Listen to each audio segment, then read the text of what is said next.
They took my daughter to give her a bath. I never imagined that a government could lie so easily to a mother. Testimony from immigration detention. 2018, Mummy said we'd be safe here. Those were the words 7-year-old Sophia kept repeating to the strangers in uniforms who led her into a room without windows. She didn't understand why Mummy wasn't coming. She didn't know that here, the place her mother had risked everything to reach was, where they would be torn apart. If stories like this move you, consider subscribing. Your support helps us bring these voices to light. The decision to leave had not been sudden. Carla Morales had spent 18 months watching her neighborhood in San Pedro Sula transform from a community into a war zone. The gangs had always been present, lurking at the edges. But by late 2017, they had become something far worse, a parallel government that taxed, terrorized, and murdered with complete impunity. When they came to her door the first time, they wanted money. When they came the second time, they wanted her teenage son. When they came the third time, they made it clear what would happen to Sophia if Carla didn't comply. That night, Carla packed 2 small backpacks. She told her son to stay with his grandmother, knowing that separating the family might save his life. She took only what she could carry, a change of clothes for herself and Sophia, their birth certificates sealed in plastic, $300 she had saved over 2 years, a rosary that had belonged to her mother, and a photograph of her wedding day. The woman in that photograph seemed like a stranger, now young, hopeful, unaware that her husband would be killed in a robbery 3 years later, leaving her to raise 2 children alone in an increasingly dangerous world. They left before dawn. The bus north cost nearly half her savings, and the journey that followed would consume the rest. Carla had heard the stories everyone had about the dangers of the route through Mexico. She knew about the bandits, the corrupt police, the cartels that preyed on migrants, the women who'd disappeared. But she also knew what waited if they stayed. Her daughter recruited as a drug runner by age 10 or worse. The choice between 2 nightmares is not really a choice at all. Sophia asked questions for the first 2 days. Where were they going? When would they come back? Why couldn't a boiler come? Carla answered with the carefully constructed lies that mothers tell to protect their children from unbearable truths. They were going on an adventure. They would be gone for a little while. Everything would be okay. By the 3rd day, Sophia stopped asking. She had learned, in the way children learn such things. That questions made her mother's eyes fill with a sadness too heavy for words. The journey north took 3 weeks. They rode in the backs of trucks with 24 other migrants, the air thick with sweat and fear. They walked through desert terrain where the sun became an enemy and every shadow promised either rest or danger. Sophia's small feet developed blisters that burst and bled. Her cheeks, once round with childhood, hollowed out as their food dwindled. Innocence eroded with every checkpoint they hid from. Every night they slept on the ground with nothing but each other for warmth. But through it all, Carla held on to one absolute belief. When they reached the United States, they would be safe. America, she had been told, had laws. America had a process for people fleeing violence. America did not separate mothers from their children. She was wrong about that last part. But what happened? At the border was something no mother could have prepared for. They arrived at the San Isidro port of entry on February 15th, 2018, after 3 weeks of hiding and running. Carla and Sophia walked openly toward the border checkpoint, rehearsing the words Carla had practiced 100 times. The official line was straightforward. She would request asylum, explain the gang threats, show whatever documentation they needed, and begin the legal process she had been assured existed for people exactly like her. The processing area was a grey, fluorescent-lit room filled with other families who wore the same expression of exhausted hope. Officers in green uniforms moved among them with clipboards, asking rapid-fire questions in English that most people couldn't understand. Carla's English was limited to a few words: please, help, asylum, but she understood the universal language of bureaucracy. Wait here. Sit there, don't move. For 6 hours they waited. Sophia fell asleep against her mother's shoulder, her small body finally relaxing after weeks of tension. Carla stroked her daughter's hair and allowed herself, for the first time in months, to believe they had made it. Then an officer approached. He was young, perhaps 30, with a face that revealed nothing. He looked at his clipboard, then at Carla, then at the sleeping child. "You need to come with me," he said in Spanish, and Carla felt her stomach tighten. She woke Sophia gently, and they followed him down a hallway, through a door, into a smaller room with white walls and a metal table. What happened next would replay in Carla's mind 10,000 times over the next 4 months, each repetition searching desperately for the moment where she could have changed the outcome. The officer told her that her asylum claim would be processed, but that she would need to be detained while they verified her information. This was not unusual, he explained. Many asylum seekers were detained. It was procedure. Carla's limited English and overwhelming fear made her nod, even as her instincts screamed that something was wrong. Then he looked at Sophia. "We're going to take your daughter for processing," he said. The words were delivered with the casual indifference of someone describing a routine administrative task. "She'll get a bath, some food, and we'll make sure she's comfortable." Carla's first reaction was relief.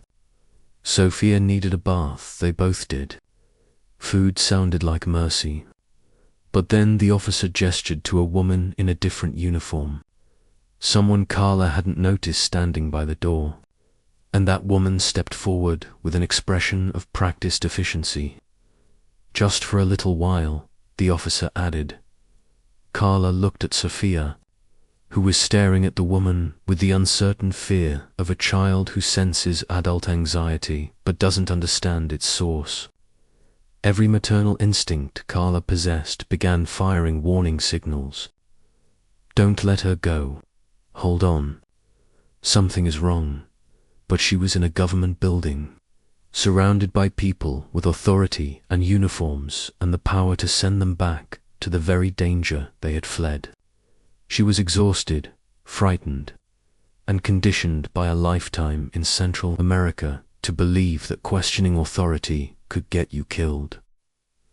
So when the woman extended her hand to Sophia, and the officer said once more, "Just for processing," Carla did what she would never forgive herself for. She let go. She crouched down to Sophia's eye level, smoothed her daughter's tangled hair, and forced her voice to sound calm. "Go with the nice lady," she whispered in Spanish. "I'll see you very soon." Sophia's eyes widened. "You're not coming. Just for a little bit. Be brave, mi amor." The woman took Sophia's hand. Her daughter looked back over her shoulder as she was led toward the door, her small face a portrait of confusion and fear. And Carla smiled, actually smiled, because that's what mothers do when they're trying to convince their children that the world is not as terrifying as it seems. The door closed. That was the last time Carla saw her daughter. For 127 days. She didn't realize it yet, but the nightmare had only just begun. The first 24 hours. Carla assumed the separation was temporary. They had said processing. They had said comfortable. She was moved to a detention facility in San Diego converted warehouse, with chain-link partitions that served as cells for dozens of women. All of them asylum seekers, all of them asking the same question: where are our children? Carla asked every officer she saw. She asked in her broken English and her native Spanish. She asked politely, then desperately, then with the kind of panic that makes people's voices rise to pitches they don't recognize. Where is Sophia? When can I see her? Is she okay? The answers were maddeningly vague. She's being cared for. She's safe. You'll get information soon. But soon never came. On the third day, Carla was given a number to call a hotline for detained parents seeking information about their children. She waited in line for 2 hours to use the facility's single phone. When her turn finally came, she dialed the number with shaking hands. The automated voice on the other end asked for her daughter's alien registration number. Carla didn't have one. She hadn't been given one. She tried to explain this to the human operator, who eventually answered, but the woman on the phone seemed unable to comprehend the situation.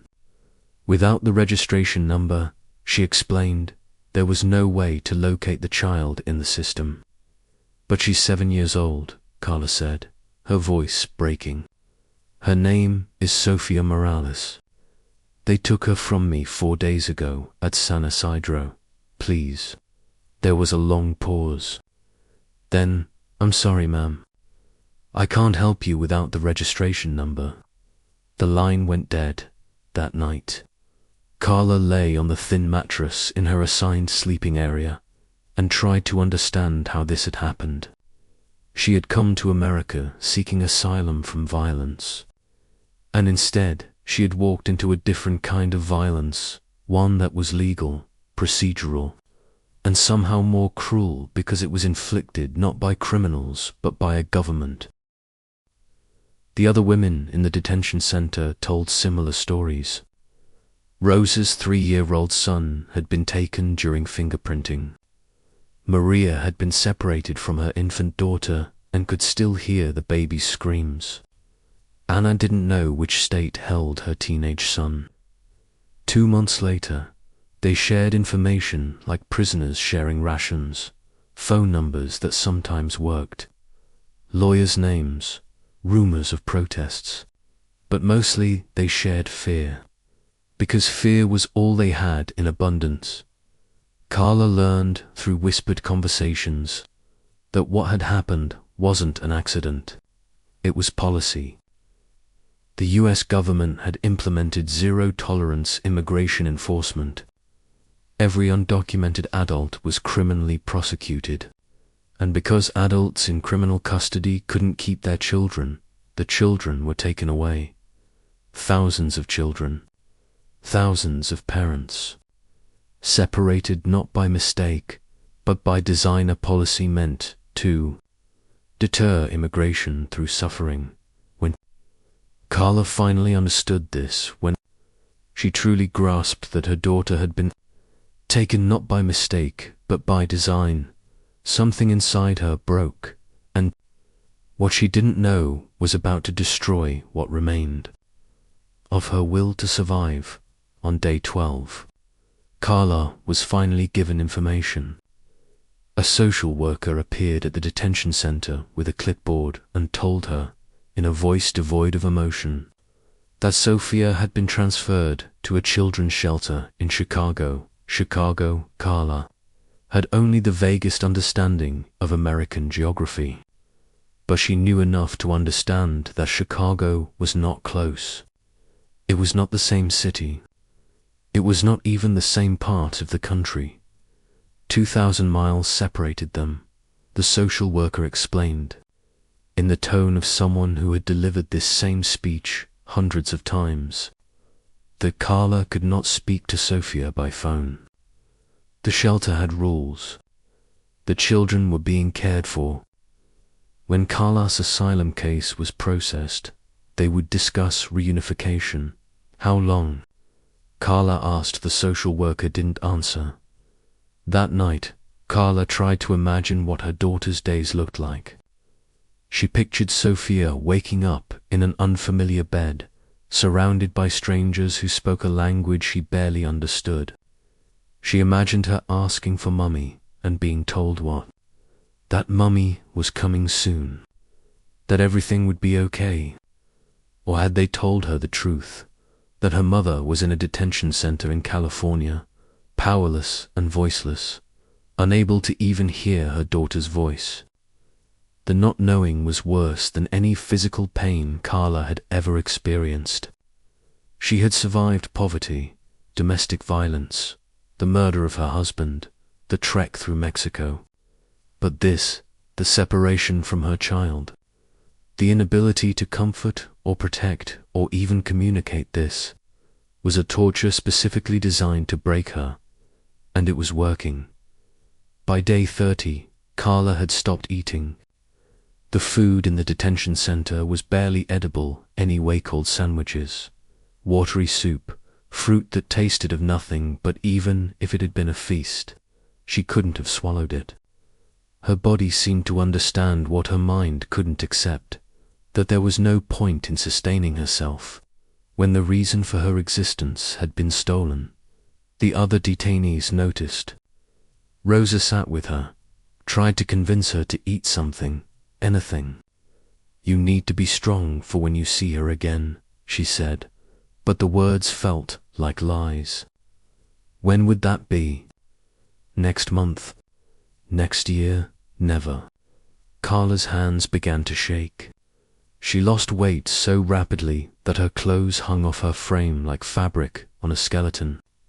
At night, she dreamed of Sofia calling for her, and she would wake up reaching into darkness, her arms empty. On day 43, something inside Carla shattered completely. She was lying on her mattress in the middle of the afternoon, staring at the ceiling, when the thought arrived with perfect clarity: Sofia would be better off if Carla just stopped existing. At least then her daughter wouldn't be waiting for a mother who couldn't come. At least then the pain would end. She knew where the detention center kept its cleaning supplies, a locked closet that was sometimes left open when the staff changed shifts. She knew which chemicals, if ingested, could end a life. She waited for the shift change. She walked to the closet. She opened the door. What stopped her was not hope or faith or the sudden appearance of a reason to live. It was a memory: Sofia, at age 4, sitting on Carla's lap and tracing her finger along her mother's jawline, saying, "You have a beautiful face, Mommy." Carla closed the closet door. She walked back to her mattress. She lay down and stared at the ceiling and understood that she had just come within seconds of abandoning her daughter in the most permanent way possible. That was when she decided she needed to fight, but she had no idea that across the country, someone was already fighting for her. The lawyer's name was Rebecca Thornton, and she worked for the American Civil Liberties Union. For weeks, she and her colleagues had been tracking the family separation crisis, documenting cases, preparing lawsuits, and trying to navigate a bureaucratic system that seemed specifically designed to obstruct transparency. Case came to Rebecca's attention through a tip from a social worker at the Chicago facility where Sofia was being held.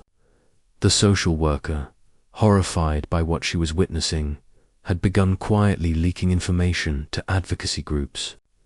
Sofia Morales, age 7, had been in the facility for 48 days. She cried every night. She refused to eat. She kept asking when her mother was coming. Rebecca made dozens of calls. She filed emergency motions. She threatened lawsuits. But the government's response was consistent. Carla was in immigration proceedings. Sofia was in the custody of the Office of Refugee Resettlement.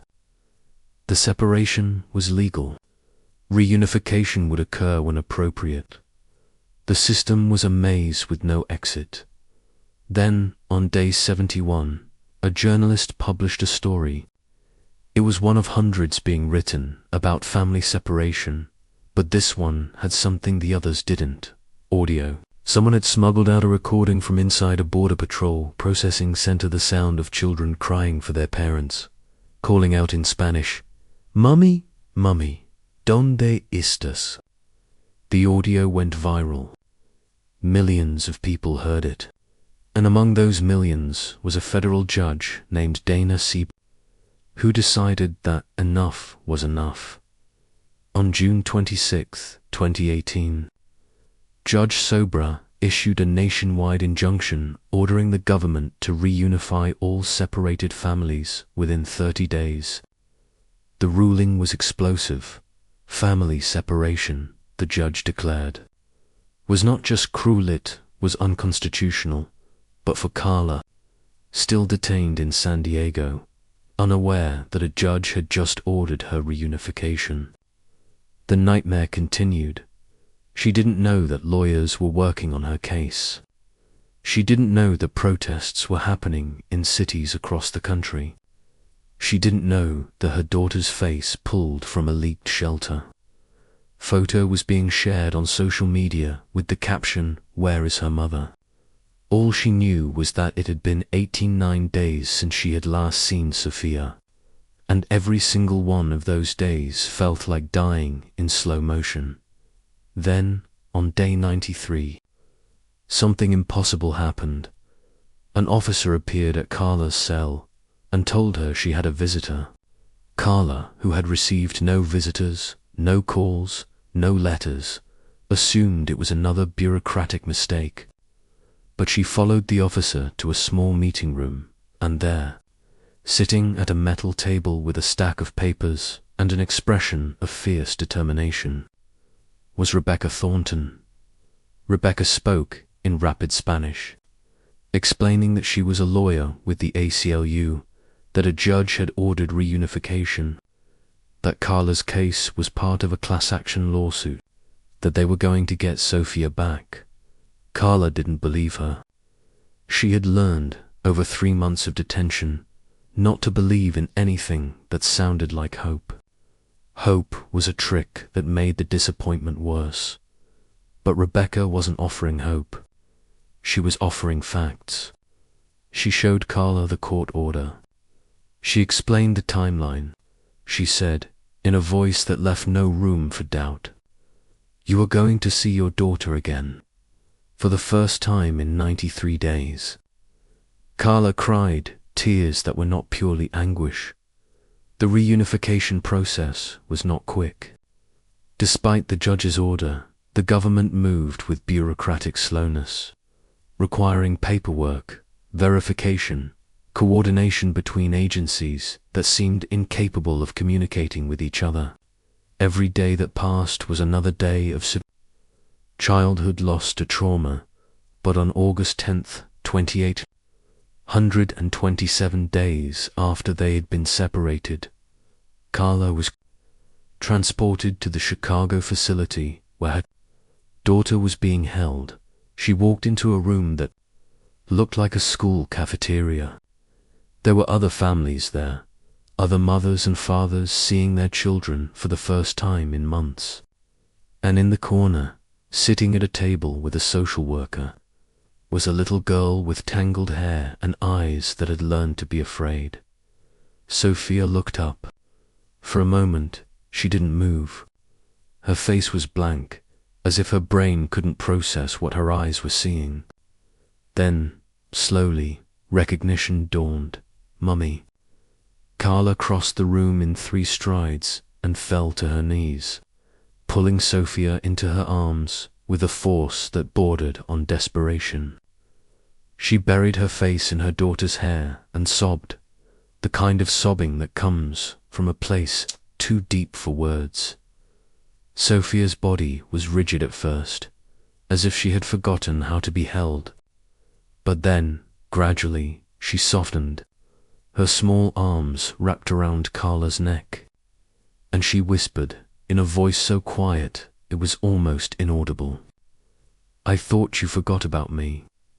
Those words, 7 words from a 7-year-old, contained more pain than any legal document, any government policy, any statistic could ever convey. Carla pulled back just enough to look at her daughter's face. "Never," she said, cupping Sophia's cheeks. "I would never forget you, never." But even as she said it, she could see the damage that had been done. Sophia's eyes held a wariness that hadn't been there before. Her face had thinned. She had stopped smiling the way children smile, that unconscious, full-body expression of joy. She looked like a child who had learned that the world was not safe, that promises could be broken, that even mothers could disappear. The reunification process included a brief meeting with a child psychologist who warned Carla, in a gentle voice, that Sophia would likely experience trauma symptoms, nightmares, anxiety, fear of separation. The psychologist used clinical terms like attachment, disruption, and developmental regression. But what she meant was simple. Your daughter will carry this for the rest of her life. Carla and Sophia were released from custody 3 days later. They were given temporary housing in Chicago, while their asylum case was processed, a process that would take another 18 months. During that time, Carla watched her daughter struggle with the aftermath of their separation. Sophia refused to sleep alone. Even a closed door would send her into panic. If Carla left the apartment to buy groceries, Sophia would stand at the window and cry until she returned. At school, she clung to her teacher's side, unable to play with other children, unable to trust that adults would keep their promises. Carla herself was no better. She woke up multiple times every night to check that Sophia was still there, still breathing, still real. She couldn't hear sirens without feeling her heart race. She couldn't see a person in uniform without reliving the moment. She let her daughter's hand slip away. The trauma was a third presence in their lives, invisible but constant, shaping every interaction, coloring every moment. In May 2020, their asylum case was finally granted. They were given work permits, a path to legal residency, and the fragile beginning of a new life. But the victory felt hollow. Yes, they were safe from the gangs in Honduras. Yes, they had survived.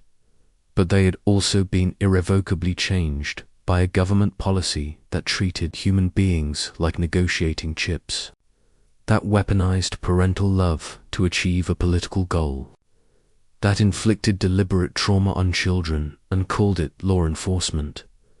Sophia is 13 now.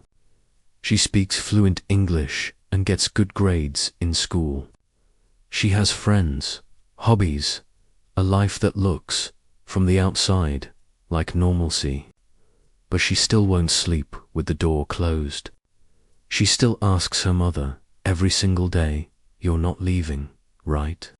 And Carla, who has tried therapy, medication, every tool available to heal from what they endured, still cannot forgive herself for the moment. She let go of her daughter's hand. The US government officially ended family separation in June 2018, though reports suggest it continued in modified forms for months afterward. Thousands of families were reunified, but hundreds of children remained separated from their parents, lost in a system that kept inadequate records. Deported parents without their children, or simply failed to track who belonged to whom. An official report later revealed that the family separation policy was implemented without any plan for reunification. Children were taken with no system in place to return them. It was cruelty as deterrence, suffering as strategy, For Carla and Sophia, the policy had a different name: theft. They stole for months. They stole security. They stole the belief that seeking help would lead to safety rather than torment. Most of all, they stole something that can never be fully recovered: the trust between a mother and daughter that the world would not tear them apart. This is what happens when policy forgets that statistics are people, when enforcement forgets mercy, when a government decides that cruelty is an acceptable tool. What do you think was justice ever truly served in this case? We'd love to hear your perspective in the comments below. If this story moved you, please consider subscribing. These voices deserve to be heard, and your support helps us tell them.